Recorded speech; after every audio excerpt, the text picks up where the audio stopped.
Yo, my brothers, my sisters, and my ballers, welcome back to another match day of What's Football with our fans, with your favorite social football analyst, Tepiso Pizzi, aka Tip Zoro. To the ballers passing by, I hope you like what you see, because I surely like what I do. And make sure to join the returning ballers who continue to show me gang love and appreciation by liking, commenting, as well as to subscribe. So my ballers, seen that the World Cup has already kicked off down under New Zealand and Australia, with both co-hosts getting wins in their opening fixtures, it's time to speak on the second half of the groups, with me dissecting Group E, Group F, Group G, Group H. Kicking off in Group E with the two-time defending world champions USA, who have an easy opening fixture against Vietnam, whilst the finalists of 2019 Netherlands will take on debutants Portugal. USA, the Queens of America, a team bolstered with stars, talent and quality, with them already missing many key players from yesteryear and past time. The captain Becky Sauerbrunn is not there. Tobin Heath wasn't able to make it fit for this tournament. Christian Press has an ACL injury.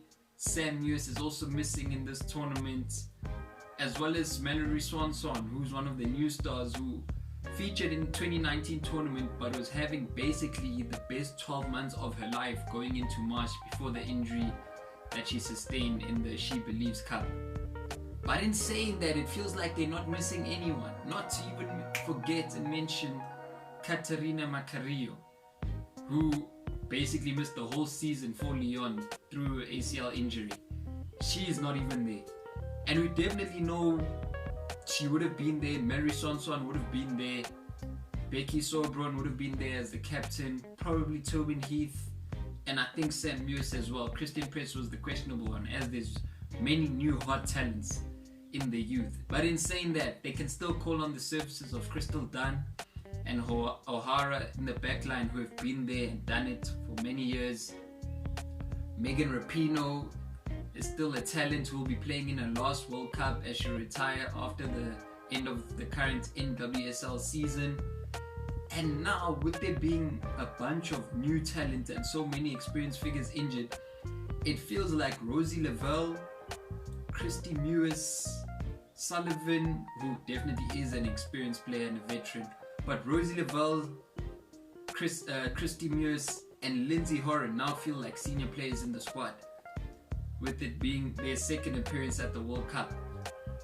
And then they still have the talents to call upon Alex Morgan up front, who will definitely continue to score goals at this World Cup again, with Vietnam being a simple opening fixture. But I'm looking to see what the new age and the new blood can bring under the new coach, with Trinity Rodman performing well down the wing in the previous friendly against Wales and having done well all season, as well as the new star of women's football in USA in Sophia Smith, who plays for the Portland Thorns and who has continued to shine in the front line. USA have had a good year this year, and they've faced tough teams. They've beaten Japan, they've beaten Brazil, they've also beaten Canada. So what's going to stop them at the World Cup, as they're one of their favorites and certainly are my pick to win this World Cup and make it 3 in a row. They'll have a bit of a nail-biting test against finalists of 2019 in Netherlands before taking on Portugal, but I do see them winning all 3 games. In shifting away from the USA, let's bring some light onto Netherlands, who are missing Vivian Miedema. One of the most lethal strikers in the world is not here for the World Cup, through common injury for the women at this World Cup in terms of the stars that are missing it. ACL injury. She's not there due to that injury, but they can still call upon Lieke Mertens, Jill Rood, as well as Daniela van der Donk, who were mainstays in the 2017 Euro Championship winning squad, as well as the 2019 World Cup squad. Their main test basically is to get over the line against Portugal. If they beat Portugal, they are accompanying USA into the last 16. If they draw, they could still accompany USA into the last 16, depending on the score outline or the goal difference that USA is able to collect against Netherlands as well as against Portugal. My boys, USA is that fierce. Like, I've already written all their opponents off in this World Cup basically for them. Even after watching Spain today against Costa Rica, like, if they both finish number one, they'll cross paths in the semi-final and it'll be a hot match. But I still predict USA to go through and to lift the trophy. In saying that, let's switch things and move to Group F, which produces the match of the tournament in terms of the group stages on the 29th of July when Brazil take on France. I don't know who's going to finish first in this group. France have many talents on paper, with their league being one of the best leagues in the world. The golden generation finally needs a time to shine, and maybe this World Cup will be that time. With changing coaches and having Renard as being the new manager, they're able to call upon the talents of Wendy Renard, who's come out of retirement, Sakina Karchau at fullback, Grace Gayora in the midfield, Christian Diani, and Lesoma is back to leading the line, having been away from the national team for a while under the previous coach. It's unfortunate Katoto won't be here for this World Cup, and Delphine Cascarino having gotten injured just at the end of the season when Lyon took on PSG. But in saying that, they look shaky in these recent friendlies under the new coach, you know. They've been given a run for their money by the Republic of Ireland, who they eventually beat 3-0 with their class showing. And then Australia beat them 1-0 last week. It's unfortunate that Amandine Henry ended up getting injured, getting a calf injury against Republic of Ireland. But these things happen, my ballers. In saying that, what can they do against Brazil, whose line will be led by Debinha as the new star of Brazil? Mata will still be there, potentially trying to lift that elusive trophy which has gotten by her whole career. She'll definitely be a big figure in the squad, helping the likes of Debinha and Caroline. But in saying that, Jamaica is a tough banana peel, where France faces them first, whilst Brazil takes on Panama first. In saying that, Panama will be bottom of the barrel, unfortunately. But let's see how much of a test Jamaica can put up against Brazil and France. And then come the 29th of July for the biggest game of the group stages. The winner of that match will finish first. But I don't know who will that be.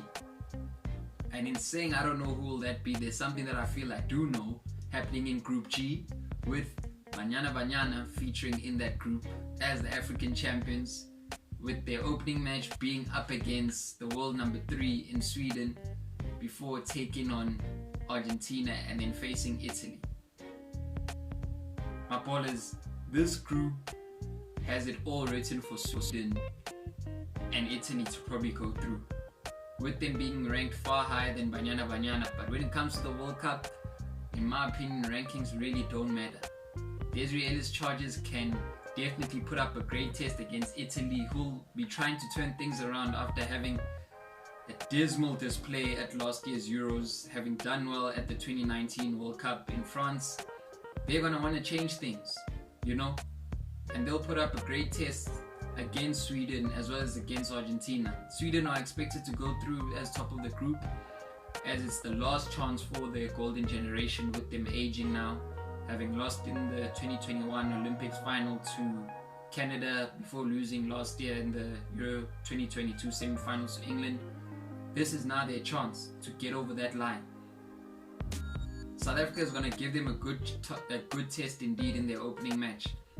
And in saying that, I see South Africa being able to beat Argentina and getting something that's favorable out of Italy, whether a draw or a win. Thembi Kgatlana is back. She'll be supported by Jermaine Seposenwe, Refilwe Jane as well in the midfield, and Motlaklo, who will be bringing flavor as well. South Africa has basically been written off in this group, and that should not be the case. We'll be there to challenge them. Banyana Banyana is going through with Sweden into the last 16.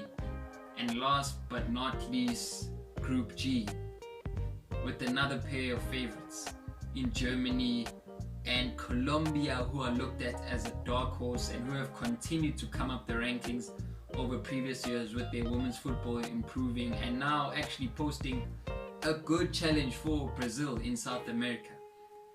This group is supported by South Korea and 2022 AFCON finalists in Morocco, whose football has also improved, with the club teams doing really well in the CAF Champions League competitions. In saying that, Germany have the perfect makeup for knockout competition. They're a team that defends well, doesn't mind having their opponents have the ball, can hit you on the break, and they've still got immense quality in the squad, with Lena Oberdorf being one of the stars to look out for at this World Cup, being the best holding midfielder in the world and doing very well last year for Germany at the Euro 2022, as well as for Wolfsburg last season and this season in Germany, with them reaching the Women's Champions League finals. It was unfortunate that they weren't able to win the league, as Bayern Munich also proved to be a great test, with German football always being healthy, but now it's even healthy on another level, with another batch of talent coming through to finally help Alexander Popp lift the World Cup trophy. They can call on the likes of Bull, Magu, from the talent that comes from Bayern Munich, and in Wolfsburg there's Huth and Jules Brandt, who continue to show dust this season. Germany is definitely a team to watch at this tournament, and they will go through top of this group. In saying that, I don't necessarily expect them to get 3 out of 3 wins, although they should, but Colombia is tough. Colombia is tough, and they really shouldn't just be overlooked like that. In saying that, South Korea can also prove a good test against Colombia. I'd like to think Colombia will go through as a second team, but South Korea may have something to say in even deciding who joins Germany. You know, I feel like there's just too much in the locker that Germany possesses, as well as Colombia, for a team like Morocco, who's still new but can definitely grow and will compete even better at next year's Olympics and potentially at the 2027 World Cup, with them hopefully qualifying. I see Germany going far. I wouldn't be surprised if Germany wins this World Cup. You know, they can definitely reach the semi-finals and the finals and beat whoever's in front of them in the finals. There's a lot of hope for Germany, as well as there being a lot of talent to produce the goods. In saying that, my ballers, I hope you continue to enjoy the match days that I put out. Make sure to like, comment and subscribe. Continue to check out the World Cup and enjoy the football and the quality of goals, which will come sooner rather than later, with USA taking on Vietnam tomorrow, as well as England opening their World Cup against Haiti. Until next time, my ballers, live long.